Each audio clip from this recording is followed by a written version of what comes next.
Alhamdulillah Mbak masih bisa bertemu kembali nggih untuk berbagi tips, sampai video ini terupload nggih. Bismillahirrahmanirrahim. Sebelumnya assalamualaikum warahmatullahi wabarakatuh, salam sejahtera dan salam rahayu nggih Mbah. Gimana kabarnya Mbah? Harapan semua senantiasa diberi sehat, murah rezeki, panjang umur, awet momong anak putu nggih Mbah. Dan buat Mbah semua yang mungkin lagi menjalankan rutinitas hari ini mudah-mudahan berjalan dengan lancar nggih, dan mungkin ada yang lagi sakit. Harapan saya mudah-mudahan lekas sembuh dan bisa berkumpul kembali dengan keluarga dan bisa menjalankan rutinitas yang mungkin tertunda nggih Mbah. Amin amin ya robbal alamin. Oke Mbak, di sini saya kedatangan handphone J1 Aceh. Kasus layar tidak fungsi bisa dilihat Mbak ya, waktu pertama dinyalakan bisa masuk menu. Waktu pertama dinyalakan bisa masuk menu, tapi setelah saya tekan tombol power dan saya tekan lagi buka kunci, tapi bisa dilihat menu tidak bisa masuk menu lagi Mbak ya. Kira-kira seperti itu. Setiap dimatikan dinyalakan masuk menu mau sesaat, setelah itu tidak mau masuk menu Mbak. Kesimpulannya di sini saya tidak mau langsung menfitnah LCD Mbak ya. Bisa dilihat Mbak ya, itu tidak mau Mbak ya. Kira-kira seperti itu. Bagaimana cara mengatasinya Mbak? Simak videonya Mbak. Sambil lalu Mbak nggih, untuk sahabat dan Mbak semua yang ingin berlangganan gratis untuk video-video terbaru atau tips-tips terbaru dari saya, monggo dinyalakan tombol atau tanda lonceng. Tapi ingat Mbak, tombol itu tidak akan nongol kalau belum subscribe Mbak. Jadi harus subscribe ke depan supaya kalau ada video atau tips terbaru nongol di pemberitahuan Mbak. Nggak usah di like Mbak, nggak usah di like. Cukup komentar jika ada yang mau ditanyakan, dan bagikan sekiranya video ada manfaatnya Mbak. Di sini saya coba sambil cas Mbak, barangkali kekurangan power. Untuk ini J1 Aceh, lebih tepatnya J111F ya, J111F ya. Biar saya colok cas tidak mau Mbak ya. Menurut beliau, ini menurut yang punya untuk handphone ini, gara-gara masuk air begitu Mbak, kira-kira seperti itu. Tapi di sini saya tidak mau gegabah. Saya bilang ke beliau kalau bisa diperbaiki, kalau tidak bisa diperbaiki ya terpaksa ganti. Tapi kalau diganti tetap tidak mau, bisa jadi ke penyakitnya di mesinnya Mbak. Oke Mbak, kita coba buka terlebih dahulu ya untuk soketnya. Bisa dilihat Mbak, benar ya, menurut info dari beliau memang dibilang habis masuk air begitu. Bisa dilihat Mbak ya, banyak sekali bercak putih, kayak semacam jamur apa ya Mbak ya, sudah berjamur, muncul bercak-bercak putih. Ini kasusnya kayaknya sudah lama Mbak ya. Bisa dilihat Mbak ya, muncul bercak-bercak putih di sini. Di sini saya tidak gegabah langsung main bongkar LCD, dilakukan pergantian, tidak Mbak ya. Kita di sini akan saya coba bersihkan terlebih dahulu. Apakah nanti setelah dibersihkan bisa berfungsi kembali ya sebelum mengganti layarnya. Tapi kalau jalurnya yang bermasalah Mbak, biar diganti layar tetap tidak akan mau Mbak ya, kecuali memperbaiki jalurnya yang mungkin sudah korosi. Di sini saya akan coba bersihkan dulu, pelan-pelan saya bersihkan. Dan selain kita di sini saya berikan sedikit thinner Mbak ya. Kita bersihkan sedikit thinner, terus kita tunggu sesaat Mbak ya. Kita bersihkan dengan menggunakan thinner. Kita tunggu sesaat. Di sini video saya tidak percepat Mbak ya, untuk durasinya tidak terlalu panjang juga sih.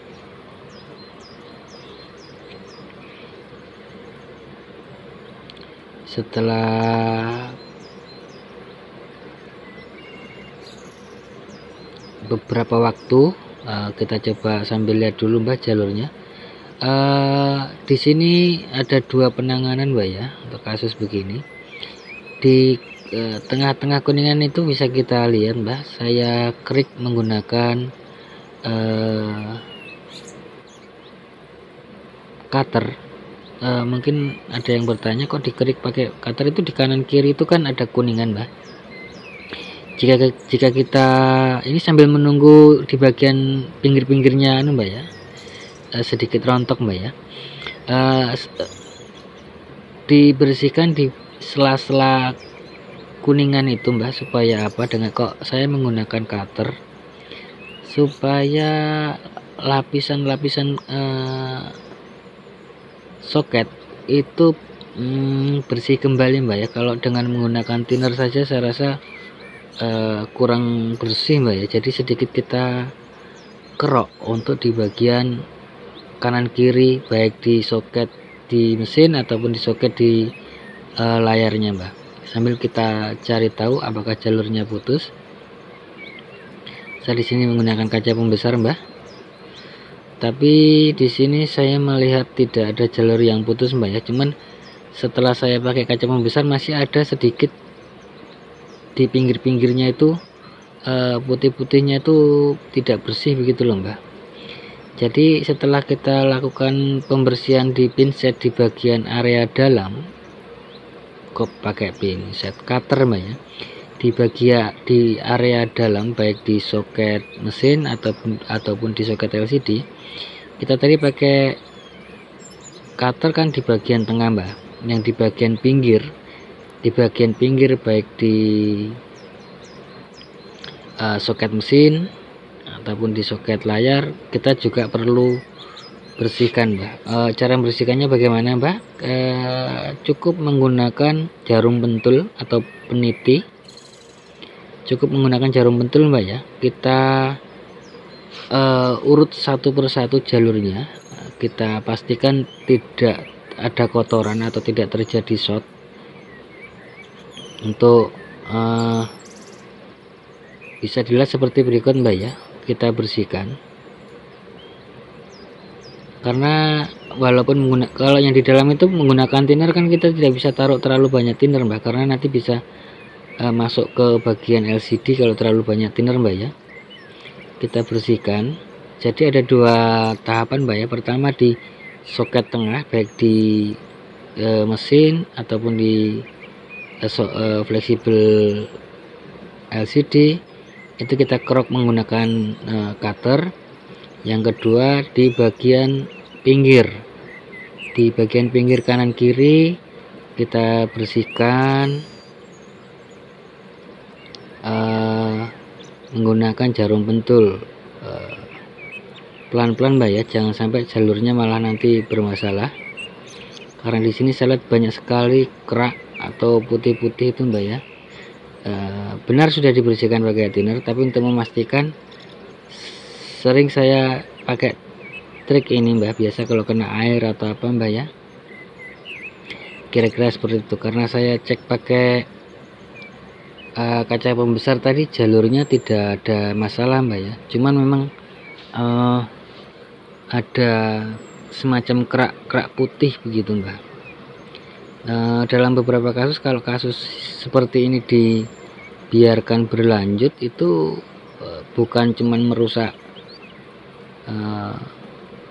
jalur Mbak ya, bahkan bisa jadi kehilangan apa ya Mbak, putus jalur, bisa mengalami putus jalur pada saat kita membersihkan atau membenahi jalur pakai jarum pentul Mbak ya. Karena memang sudah kalau berkelanjutan begitu loh Mbak, kalau dalam waktu lama tidak dibawa ke tempat servis. Oke, mungkin pertama mungkin masih bisa, pas kena air mungkin masih bisa, tapi kalau dibiarkan begitu terus menerus, efeknya ya akan seperti ini. Oke Mbak, setelah dibersihkan kita coba tes, nyalakan. Setelah dinyalakan apakah berfungsi, kita tes saja Mbak.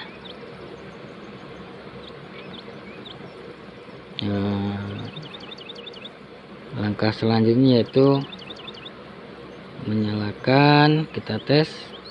Bisa masuk menu seperti awal tadi, bisa masuk menu Mbak ya. Sekarang kita kunci, kita buka, kita kunci, kita buka, aman, terkendali Mbak ya. Setelah dikunci, dibuka, masih berfungsi. Langkah selanjutnya yaitu melakukan kalibrasi. Apakah dikalibrasi sukses? Kita coba saja, Mbah.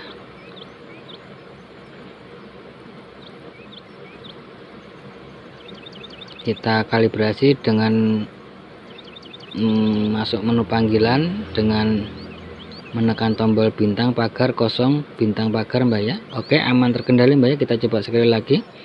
Oke, Mbak, untuk kasus kali ini kayaknya sampai di sini dulu ya, sedikit tips atau video dari saya. Kalau ada salah kata mohon dimaafkan ya buat sahabat dan Mbak semua.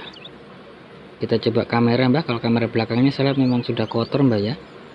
Kamera berfungsi, Mbak ya. Aman, kamera depan juga aman.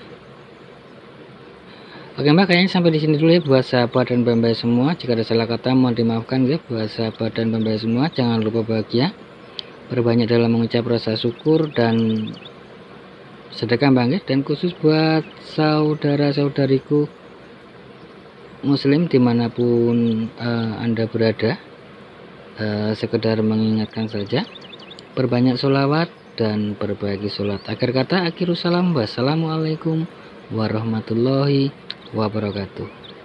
Salam creativity. Alhamdulillah, Mbak, diberi kemudahan ya. Mudah-mudahan tidak di sini, tidak di sana, semua selalu diberi kemudahan, Mbak ya, dalam menjalankan hal-hal yang baik tentunya. Oke, Mbak, sip, aman, Mbak ya. Sampai di sini dulu. Sip, Mbak. Pangestune, Mbah, bisa menempur sesuk.